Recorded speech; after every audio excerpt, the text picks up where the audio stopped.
है कि सोमवार की अगर प्रदोष पड़ती है, बहुत ध्यान से सुनना महाराज, सोमवार की प्रदोष पड़ती है तो शंकर भगवान कैलाश पर निवास करते हैं।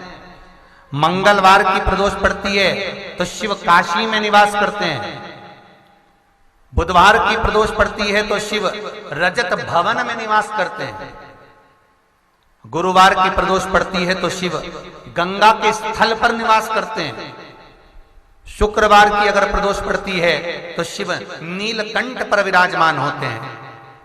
शनिवार की अगर प्रदोष पड़ती है तो शिव शमी के वृक्ष के नीचे रहते हैं। और रविवार की जब प्रदोष पड़ती है तो शिव बेलपत्र के पेड़ के नीचे निवास करते हैं। महाराज ये एकादशी शंकर से कह रही है कि आपका स्थान ये नहीं कि आप कैलाश पर मिले, उस वार को, उस तिथि के दिन, उस अनुकूल।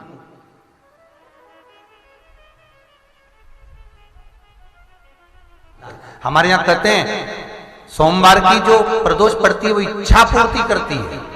मंगलवार की प्रदोष रोग से मुक्ति देती है। बुधवार की प्रदोष कामना की पूर्ति करती है। गुरुवार की प्रदोष शत्रुओं का नाश करती है। शुक्रवार की प्रदोष सुख और शांति देती है।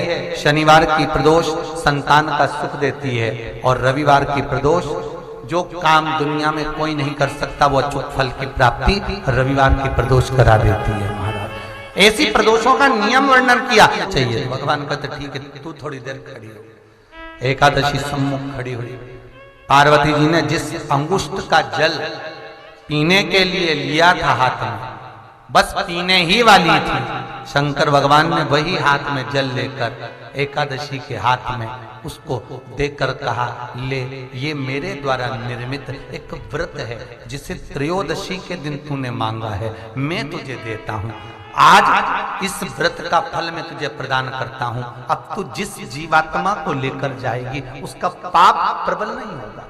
किसी स्त्री, पुरुष, बालक, बुजुर्ग जो भी होगा जिसने प्रदोष का व्रत करा होगा वो जीवात्मा को तू किसी फल की कामना से नहीं स्वतः ही लेकर चली जाए। उसमें कोई कामना नहीं है। बन सके जीवन में 11 प्रदोष या 26 प्रदोष करने के बाद आप उसका उद्यापन कर विराम भी दे सकते। पर जीवन में एक बार प्रदोष का व्रत मौका मिले, जिस कामना से जिस दिन का भाव आपके मन में आए कि मुझे रोग से मुक्ति पाना है तो ये प्रदोष मुझे करना है, मैं रोग मुक्ति के लिए, हम जो भी आपके मन में आ रहा है, संतान प्राप्ति के लिए शनिचरी प्रदोष, आप उसका स्मरण करें।